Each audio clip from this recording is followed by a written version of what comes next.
Mutiara Hikmah Official, menyingkap hikmah di balik sunnah.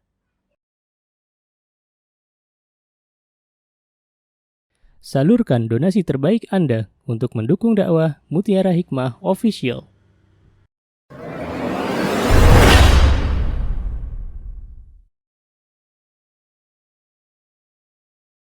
Baik. Ikhwati fillah, hadis ke-24 insyaallah ini lebih mudah ya, tentang bersuci ya. Baik. Di sini teman-teman dari hadis Ummu Salamah ya.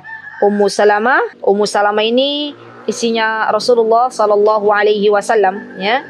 Beliau ummahatul mukminin, dulu pertama kali menikah dengan Abu Salamah ya. Kemudian setelah itu Abu Salamah meninggal dunia dan akhirnya Ummu Salamah dinikahi oleh Rasulullah sallallahu alaihi wasallam. Ummu Salamah adalah seorang yang sangat cerdas ya, bijak, wanita ya, istri Rasulullah SAW yang terkenal dengan kecerdasannya, dengan tutur katanya yang luar biasa, masya Allah. Dan beliau adalah seorang yang setia ya, istri yang setia kepada suaminya, masya Allah.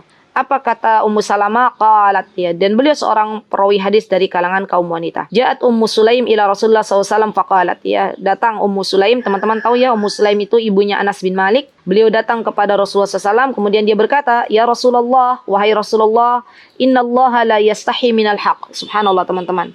Katanya Ummu Sulaim, ya Rasulullah, sesungguhnya Allah itu tidak malu dengan sebuah kebenaran. Ya Masya Allah, Allah tidak malu dari perkara yang hak. Subhanallah. Dan ini menunjukkan beraninya para sahabiah dalam bertanya kepada Rasulullah SAW. Ya Subhanallah.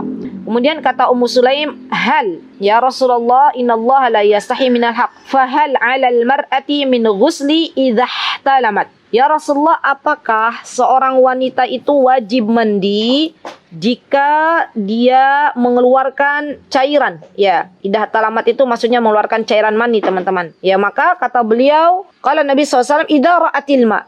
Ya betul, wajib mandi kalau memang dia melihat sebuah cairan yang keluar ketika dia mimpi basah. Ya. Kemudian di sini faghattat Ummu Salamah.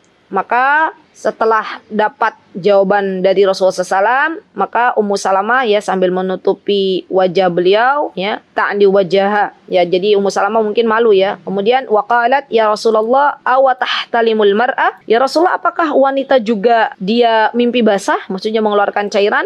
Qala na'am. Kata Rasulullah SAW, ya, betul. Ya. Seorang wanita itu juga dia mengeluarkan mani atau mimpi basah ya. Taribat yaminuk fabima yushbiha waladuha.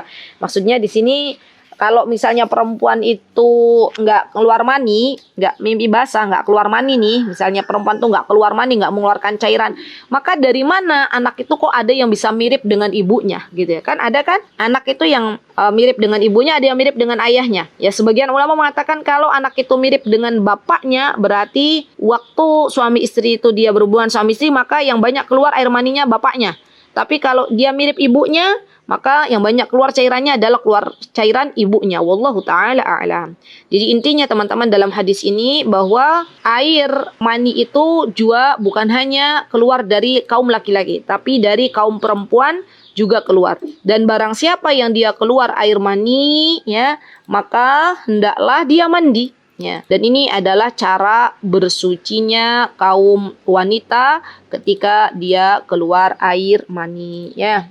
Baik. Kemudian satu lagi, an Asma radhiyallahu anha qalat ya. Dari Asma radhiyallahu anha qalat, Asma di sini teman-teman banyak sekali ya nama-nama Asma, dan di sini teman-teman disebutkan bahwa dia datang menghadap Rasulullah sallallahu alaihi wasallam, kemudian dia mengatakan faqalat ara'aita ihdana tahidu fi thawbi kaifa tasna. Ya Rasulullah SAW, apa yang harus dilakukan apabila pakaian kita itu terkena darah haid? Nah, ini juga penting bagi kita ya teman-teman. Jadi kalau misalnya ada pakaian kita itu terkena darah haid dan kita tahu bahwa darah haid itu darah najis ya, maka kata Rasulullah SAW, qala tahuttuhu, digosok-gosok ya, digosok-gosok itu pakaiannya, summa tafrusuhu bil ma, kemudian dipercikkan dengan air, wa tandahu ya, kemudian dibilasnya kembali. Baru setelah itu misalnya kita dalam keadaan tidak haid tapi waktu itu masih ada darah haid misalnya nempel, maka kita cuci bersih, baru setelah itu dijemur,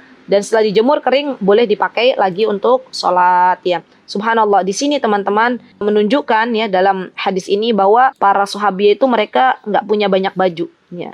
Sampai Rasulullah SAW mengatakan kalau ada pakaianmu terkena darah haid, ya maka cuci, keringkan, baru kemudian pakai lagi. Ya subhanallah untuk sholat. Dan ini pelajaran untuk kita kaum wanita zaman sekarang, yang mana biasanya baju kita itu subhanallah sangatlah banyak. Baik, insya Allah kita sampai di hadis yang ke-25.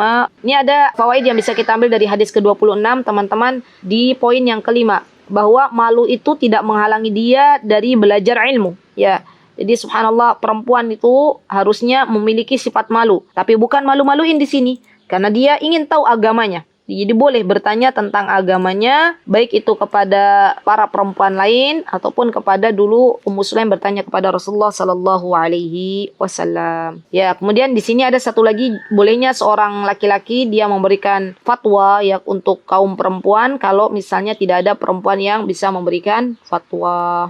Baik.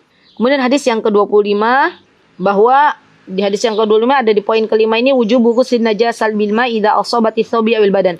Wajibnya membersihkan najis dengan air ya ketika najis tersebut dia ada di badan kita ataupun ada di baju kita, terutama darah haid ya, karena darah haid itu adalah darah yang najis. Maka bersihkan darah haid dan kemudian setelah bersih keringkan baru kita bisa pakai untuk ibadah ya. Baik, itu insya Allah yang bisa saya sampaikan teman-teman. Baik, kurang lebihnya saya mohon maaf jika ada kesalahan, dan jika ada yang benar pastinya datang dari Allah Subhanahu wa taala. Jika ada yang salah datangnya dari saya pribadi, saya mohon maaf. Mutiara Hikmah Official, menyingkap hikmah di balik sunnah.